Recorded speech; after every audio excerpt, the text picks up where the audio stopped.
안녕하세요. 토요미스테리 디바제시카입니다. 오늘 사건은 21세기 최악의 항공기 충돌 참사로 남게 된 사고 스토리입니다.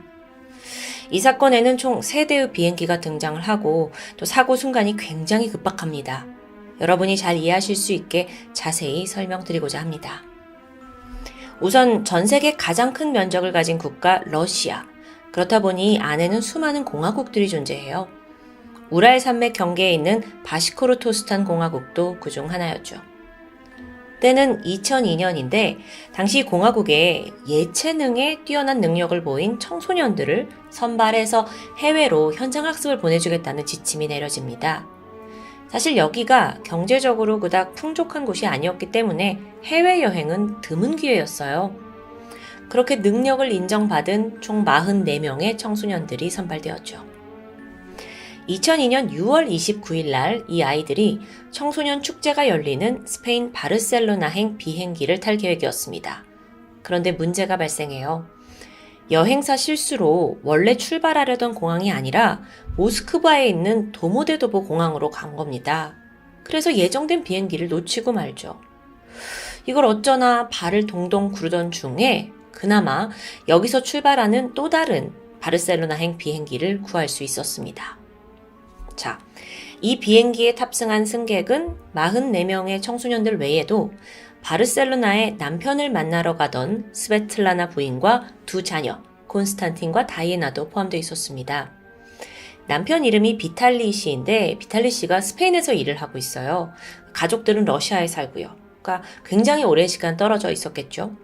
만나러 가는 길이었고 그렇게 2002년 7월 1일 밤 10시 48분 아이들을 포함한 승객 60명과 승무원 9명을 태운 바시키르 항공 2937편이 모스크바를 출발합니다.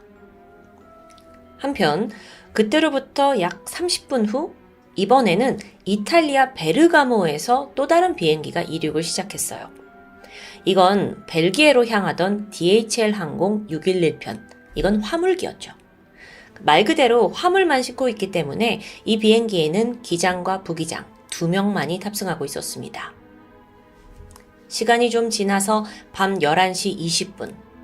자, 이때 DHL 항공은 스위스가 관제하는 상공으로 진입하게 돼요.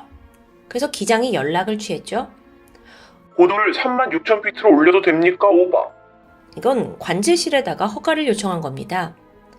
당시 스위스에 있는 이 취리 관제탑에는 단 한 명의 관제사가 업무를 보고 있었습니다. 그는 35살의 남성 피터 닐슨이었죠. 이게 원래 규정상 야간에는 2명의 관제사가 상주를 해야 합니다. 각각 그 관제탑에서 스위스 동부와 독일 남서부 영공을 나눠서 관할하는 게 원칙이었죠. 근데 워낙 밤 늦은 시간에는 비행기 교통량도 현저히 줄고 업무량도 적어지죠. 그러다 보니 대부분 한 사람은 근무 서고 다른 한 명은 휴게실에서 휴식을 취해요. 물론 이게 규정에는 위반되지만 다들 암묵적으로 그렇게 해오고 있었습니다. 그날 밤 피터 또한 혼자서 두 구역을 동시에 관리하고 있었는데요. 마침 그때 이 DHL 화물기가 고도를 올리겠다고 요청이 들어왔고 피터는 모니터를 딱 봅니다. 괜찮아요. 그래서 고도를 다 확인한 후에 대답합니다. 네, 고도 상승 승인합니다. 오바. 그로부터 5분이 지난 11시 25분입니다. 레이더를 살펴보던 피터는 문득 독일 남부 상공에 예정에 없던 에어버스 항공기가 접근하는 것을 발견해요. 뭐지 이 비행기? 보니까 이 비행기가 연착이 되는 바람에 좀 도착이 늦어진 항공기입니다. 독일 공항에 착륙을 요청하고 있었고요. 이 상황에서 원래대로라면 피터는 계속 이 영공상에 있는 비행기가 어디로 가는지 교통 상태를 살피고 다른 한 명이 독일 공항에다가 비행기 간답니다 하고 인계를 해주는 게 정상이에요. 하지만 이때 피터는 동료 쉬고 있는데 이걸 깨워 내가 하지 사실 업무도 단순해요. 독일 쪽 관제탑에 전화 걸어서 비행기 갑니다 라고 넘겨주기만 하면 되거든요. 그래서 혼자 하겠다고 결정하고 전화를 걸기 시작했죠. 그런데 문제가 있었죠. 전화가 먹통이에요. 하필 이날 피터가 있는 이 관제센터에서 시스템 점검이 진행되고 있었거든요. 근데 그 여파로 직통 전화선이 끊긴 겁니다. 피터도 점검이 있다는 건 알고 있었지만 전화가 끊길 줄은 몰랐던 거죠. 그는 일단 계속해서 독일 공항과 연락을 시도해요. 그런데 같은 시각, 앞서 스페인 바르셀로나로 향하던 바시키르 여객기 있죠? 이 여객기가 36,000피트 상공에서 날고 있었습니다. 도착까지는 약 2시간 정도 남아 있었고요. 비행기가 잘 가다가 이제 어느덧 스위스 영공에 진입했어요. 그래서 기장이 그 피터가 있는 관제실에 연락을 해서 해당 영공으로 진입을 하겠다라고 알렸죠. 근데 이때 피터는 지금 독일 공항과 연락을 해야 되잖아요. 전화는 안 되고. 그래서 정신이 팔려있던 때입니다. 11시 34분, 그나마 이 독일로 가던 에어버스가 자체적으로 공항과 연락하는 데 성공했습니다. 피터는 휴 한숨을 돌렸어요. 그리고 다시 지금까진 독일 상공을 보고 있었고 스위스 영공 쪽 모니터로 시선을 돌렸는데 순간 레이더에 믿지 못할 상황이 펼쳐져 있습니다. 두 대의 항공기가 같은 고도로 36,000피트에서 서로를 향해 돌진하고 있는 겁니다. 그게 바로 바시키르 여객기와 DHL 화물기였죠. 그래서 이때 피터가 즉시 바시키르 여객기에 먼저 연락을 해요.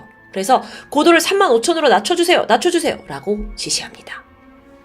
잠시 후 레이더망에서 바시키르 여객기 고도가 낮춰진 게 확인됐어요. 휴, 또 하나 넘긴 겁니다. 그래서 안심을 했어요. 그렇게 일단락이 되었고 그는 이때 앞서 그 독일 공항에 보내준 에어버스가 잘 착륙했는지 확인하기 위해 다른 모니터로 자리를 옮기게 돼요. 그렇게 일 좀 보고 몇 분 후에 원래 모니터로 돌아왔는데 이상함을 감지했죠. 아까 그 바시키르 여객기가 날고 있었잖아요. 그 여객기가 있어야 할 자리에 레이더가 빨간색 점만 깜빡이고 있어요.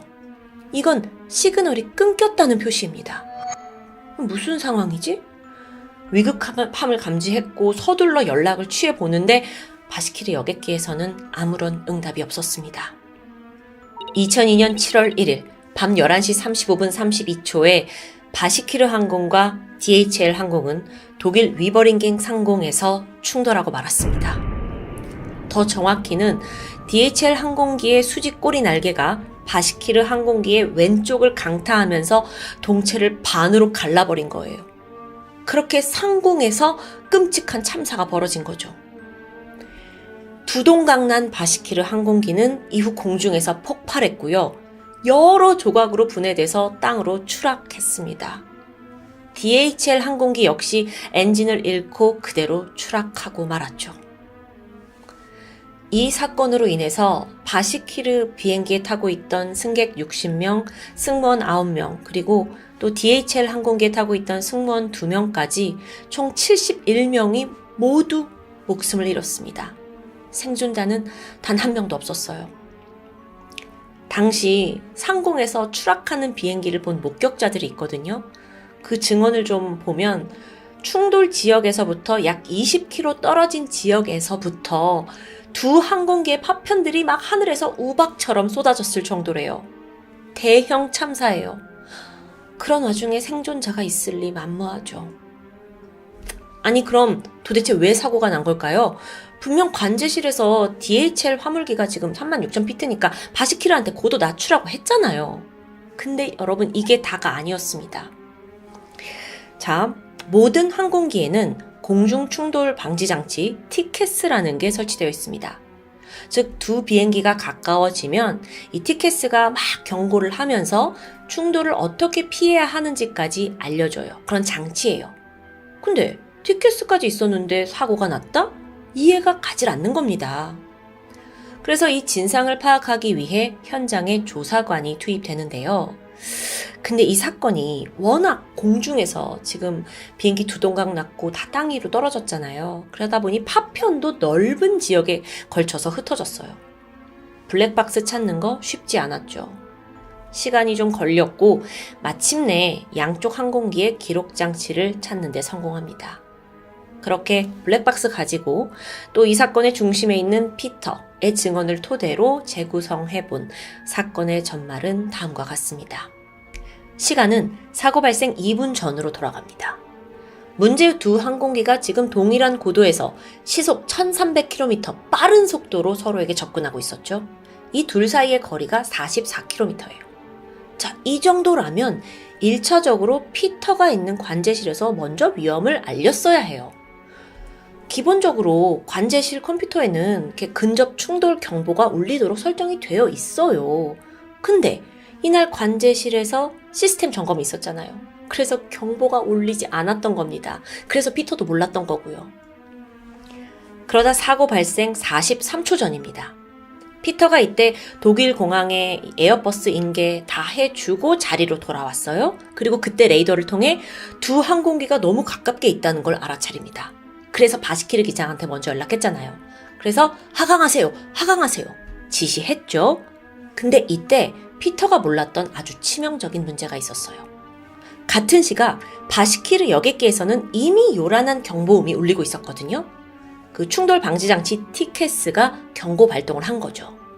그런데 문제는 이 티켓스가 피터와는 정반대의 명령을 했다는 겁니다. 바시키르 여객기한테 고도 상승을 하라고 명령해요. 이러면 기장님도 헷갈리죠. 그런데 또 이 와중에 DHL 항공기, 반대편에서 온 DHL 항공기에도 티켓스 있잖아요. 36,000으로 가던 DHL 항공기였는데 티켓스가 막 울리면서 이때 하강을 권고합니다. 자, 그래서 이때 DHL 기장은 티켓스의 경고에 따라 비행 고도를 35,000으로 낮춥니다. 자, 그리고 이걸 알려줘야 하잖아요. 그래서 관제실에 연락을 했죠.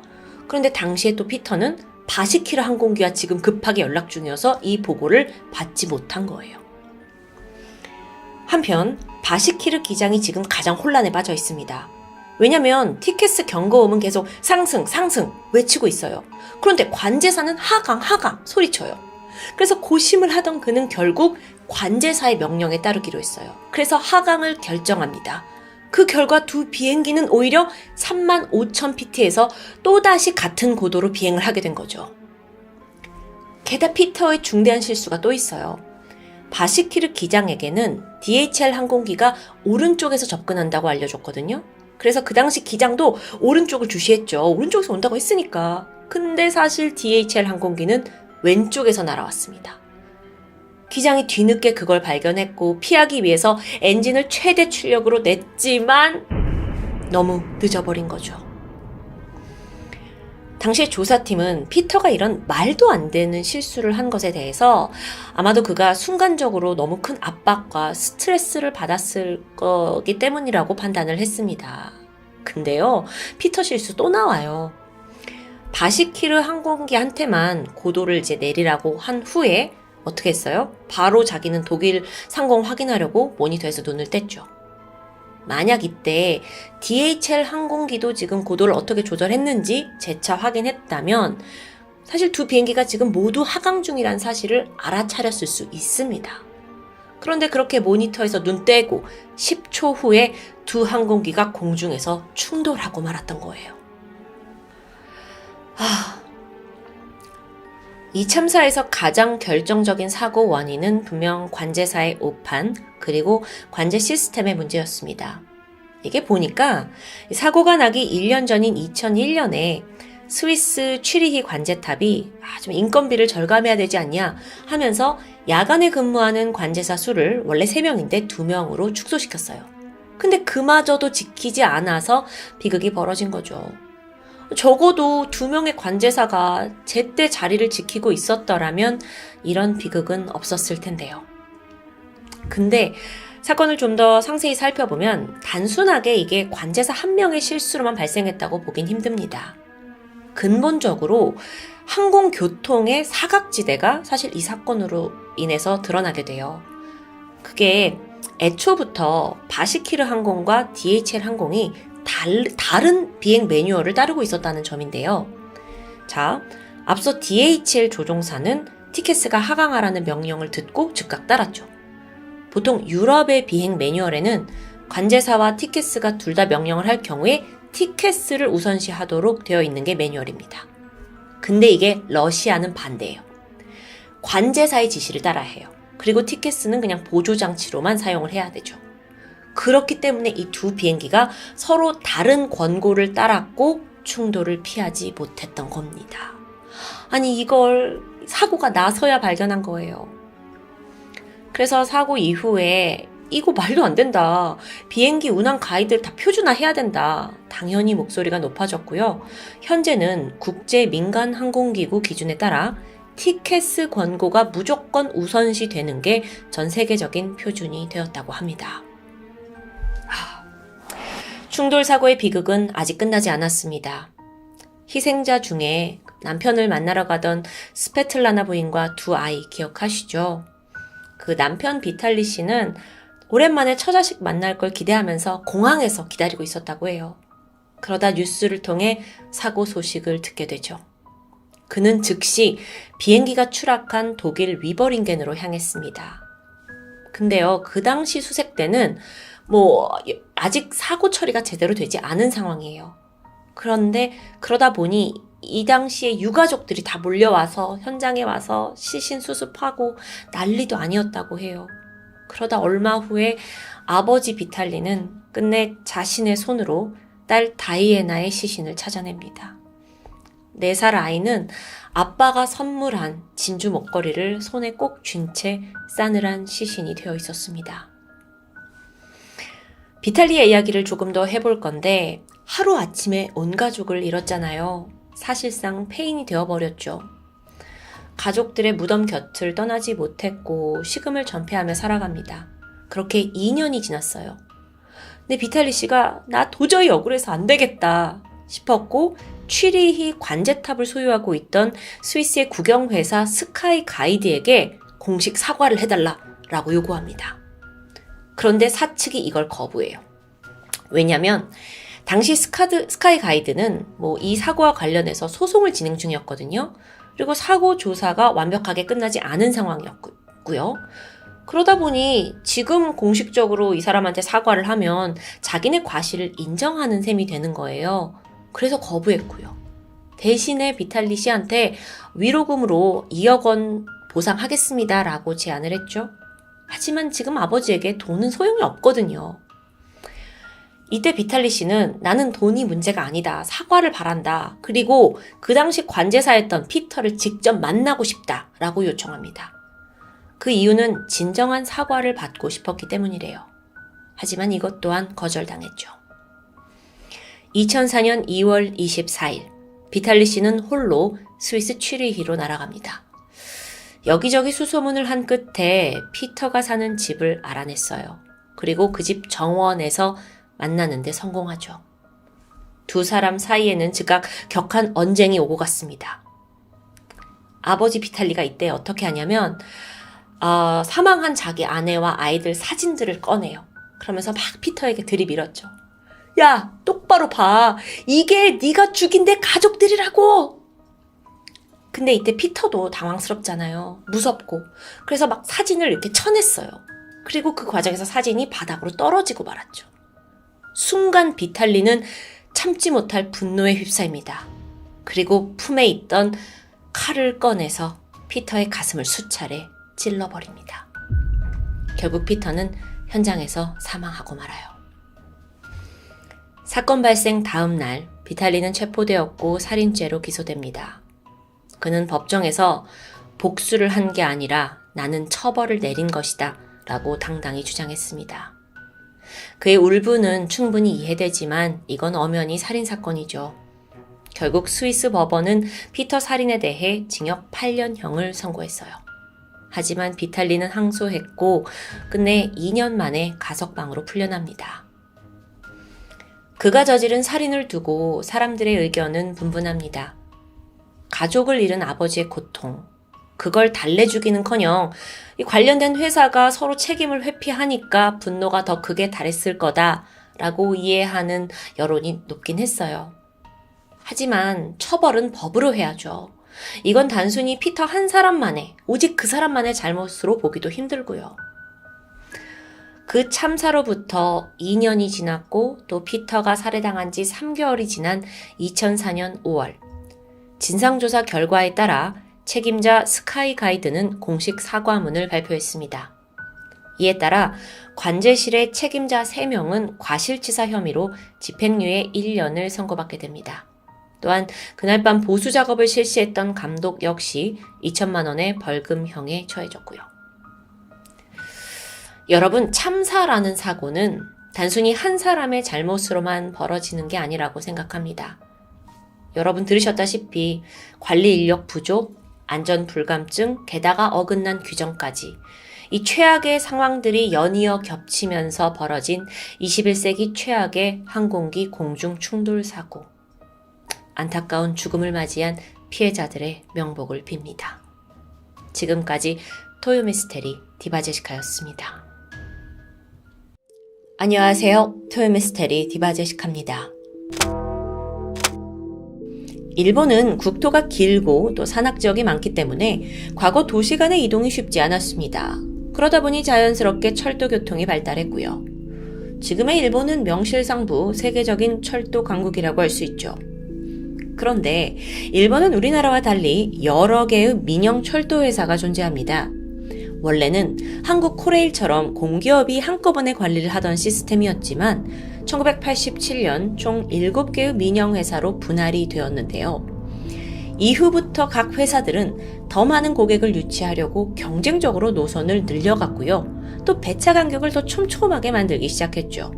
동시에 다른 회사보다 승객을 좀 더 목적지에 빨리 데려다 주겠다라는 목적으로 열차의 속도를 올리게 됩니다. 이 과열 경쟁 속에서 어쩌면 참사는 당연한 결과였는지도 모르겠습니다. 때는 2005년 4월 25일 새벽 23살의 타카미 류지로는 JR 서일본 소속으로 그날 전차 5418편 기관사로 배정됩니다. 회사에 입사한 지 약 11개월 차 신참 기관사였는데요. 어릴 때부터 기관사가 꿈이라서 잘 준비한 덕에 일본 최대의 철도회사 취업에 성공한 사람이었죠. 오늘 그에게는 아침 출퇴근길 운행이라는 아주 막중한 임무가 주어졌습니다. 근데 보통 신입 기관사라면 좀 승객이 적은 오후 시간대에 배차를 받는 게 일반적이에요. 하지만 당시 JR 서일본이 인원 감축을 하게 되면서 경력직 기관사가 없었고 결국 신참인 그가 그 자리를 때우게 된 겁니다. 사실 타카미는 어젯밤에도 막차 운전을 했고 새벽에 나온 상황입니다. 그래서 너무 피곤했던 탓일까요? 이날 운행을 하는데 각 역에서 딱 정차해야 할 그 위치를 제대로 맞추지 못하는 실수를 연발하게 돼요. 때문에 열차가 조금씩 늦어졌고 총 예상 시간보다 35초의 지연이 예상됩니다. 35초. 물론 1분도 안 되는 짧은 시간이지만 신참이었던 타카미가 점점 긴장하기 시작했어요. 그도 그럴 게 이에 대한 안 좋은 기억이 있기 때문입니다. 10개월 전에 입사한 지 불과 3주 차였는데 타카미가 운행 중 브레이크가 오작동하면서 정차해야 할 곳에서 무려 100m나 지나서 열차를 세우는 아주 중대한 실수를 저질렀죠. 이렇게 열차가 딱 맞추지 못하고 정차하는 경우를 오버런이라고 부릅니다. 때문에 열차를 후진해야 했고 그 과정에서 무려 8분의 지연이 발생했어요. 당시 회사 JR 서일본에서는 꽤나 악질적인 사내 문화가 있었는데 소위 일근 교육입니다. 실수를 한 직원에게 정신교육을 해주는 거예요. 그러면서 일단 당사자는 심할서와 반성문을 작성합니다. 여기까지는 이해가 되죠. 근데 여기에 더해서 회사의 사규를 그대로 옮겨 쓰는, 아니 이건 학교 다닐 때 깜지 쓰기 같은 벌을 주는 건데요. 심지어 화장실 청소에다가 철도에 있는 잡초 제거, 철도에 떨어진 새똥 닦기 같은 일도 해야 됐죠. 기관사가요. 그리고 이건 모든 직원들이 보는 앞에서 마치 구경거리처럼 이뤄졌습니다. 그러니까 한마디로 실수를 한 직원한테 쪽을 주는 거예요. 그래서 JR 직원들은 이걸 일근 교육이 아닌 징벌이라고 여기고 있던 차이입니다. 아니 근데 JR 서일본 얘네는 왜 이렇게 엄격한 페널티를 부과했을까요? 그건 바로 치열한 경쟁 때문이었죠. JR 서일본이 운영하던 이 후쿠치야마선 구간은요, 대도시 오사카로 향하는 거의 관문과도 같은 중요한 라인입니다. 그러다 보니 매일매일 열차 이용객 수도 증가했고요. 당시 철도회사들은 너도 나도 이 중요한 구간에 뛰어들었고, 심지어 똑같은 구간에 여러 개의 철도회사가 역을 짓고 선로를 막 까는 정도였어요. 이 동일한 구간에 이렇게 많은 열차가 존재하는 건 세계에서도 그 유래를 찾아보기 어려울 정도라는데요. JR 서일본은 경쟁에서 살아남기 위해서 스피드와 정확한 운행 시간을 앞세웠습니다. 그리고 만약 기관사가 이걸 어길 경우 인격 모독까지 하면서 강하게 비난했고요. 기관사들 사이에서는 만약 운행 시간을 지키지 못할 경우 이걸 만회해야 하잖아요. 그래서 회복 운전을 하는 어떤 노하우가 전해집니다. 이게 뭐냐면, 그러니까 앞에 역에서 지연이 발생하잖아요. 그럼 다음 역에서 승객을 더 빨리 태우는 거예요. 자, 문 닫습니다 하고 후딱 태워서 시간을 줄여요. 또는 속력을 좀 더 빨리 내서 어떻게든 최종 시간을 맞춰내는 것인데요. 좀 위험하죠. 그런데 신참 타카미 역시도 이런 어떤 기술들을 선배에게 익히 들어서 잘 알고 있던 사람입니다. 다시 사건으로 돌아와서 타카미는 과거 13일이나 일근 교육을 받았던 적이 있어요. 그래서 좀 트라우마가 있었죠.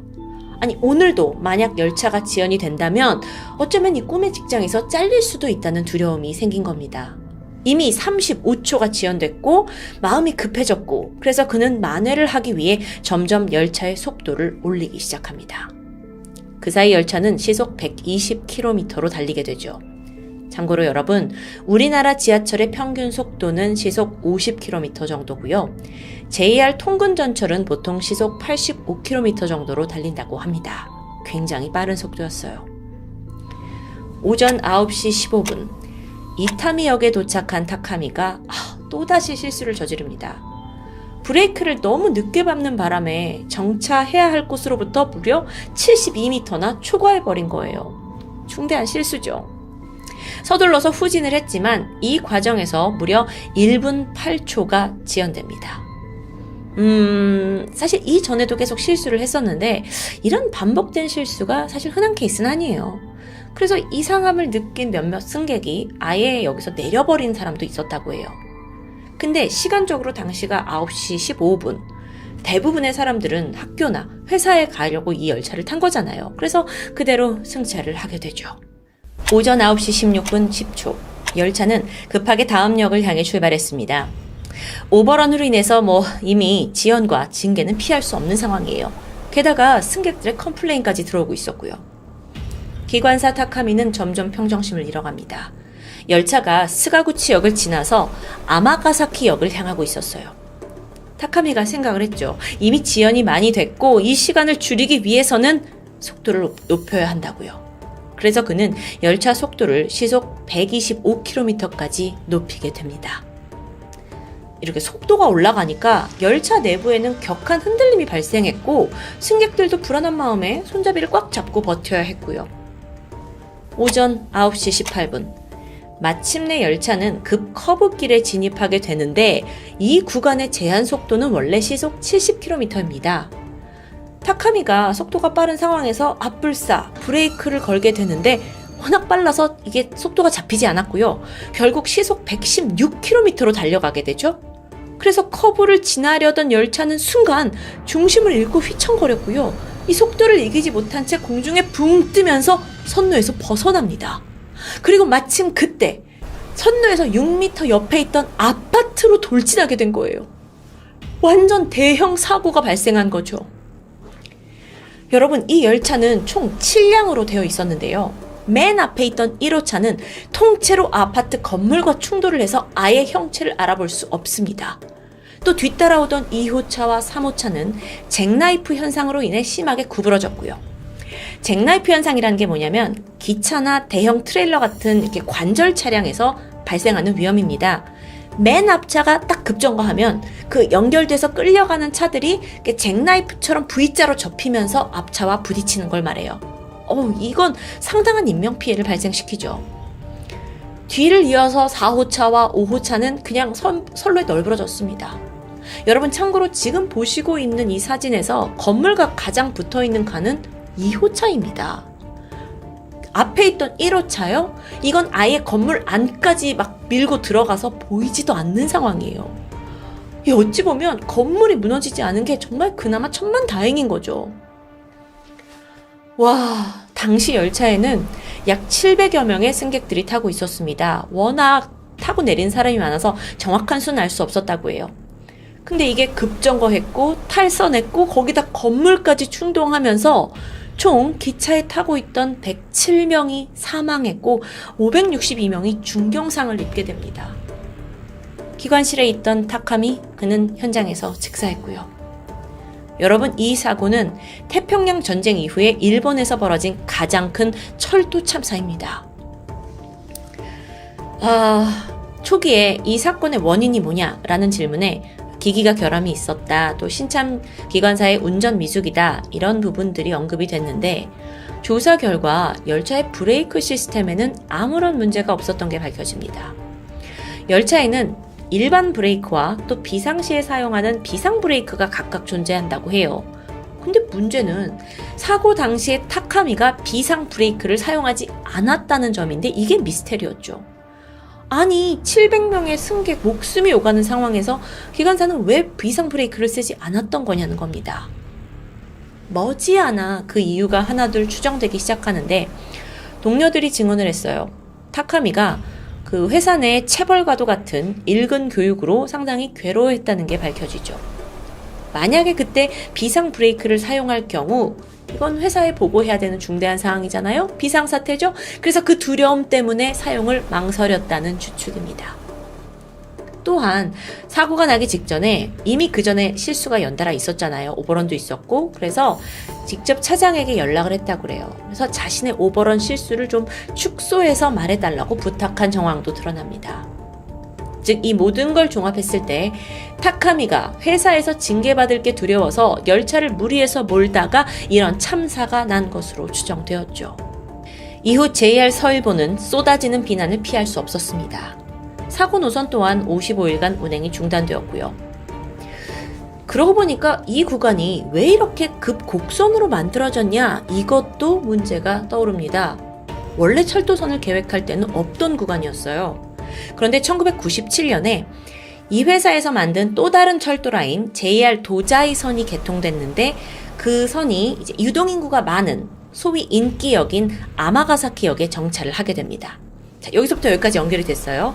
자, 근데 여기 후쿠야마선도 여기 있거든요. 그러면 기왕이면 후쿠야마선이 여기에 닿아가지고 정차를 하면 이 선을 이렇게 이어서 승객들이 연계해서 탈 수가 있잖아요. 그래서 부득이하게 급곡선 구간으로 만들어졌다는 게 밝혀집니다. 좀 곡선이 위험하긴 했지만 기관사만 잘 운전을 하면 더 많은 승객들을 연계해서 실을 수 있다는 욕심 때문이었죠. 회사는 거듭 사과하고 참사를 수습하면서 또 회사의 명예를 회복하기 위해서도 애쓴 것 같습니다. 그 일환으로 사고 노선의 제한 속도를 시속 70에서 60km로 대폭 줄이게 되는데요. 또 사고가 난 그 문제의 아파트 있잖아요. 이 문제의 아파트를 회사에서 아예 매입해버려요. 그리고 여기에 이제 추모 공간 만들고, 물론 이곳에 살던 주민들에게도 다 보상을 했고요. 열차 시스템도 대폭 개선됩니다. 자동 열차 정지 장치라는 걸 의무적으로 설치해서 사고가 벌어질 만한 그 위험 구간에 가까이 가면 열차가 무조건 자동으로 제어되게끔 만들었고요. 하지만 이건 후속 조치일 뿐입니다. 이미 가족을 잃은 유가족이나 또 사고 순간을 기억하는 이 승객들은 쉽게 위로될 수가 없어요. 특히 생존자 대부분이 심각한 외상후 스트레스를 호소했습니다.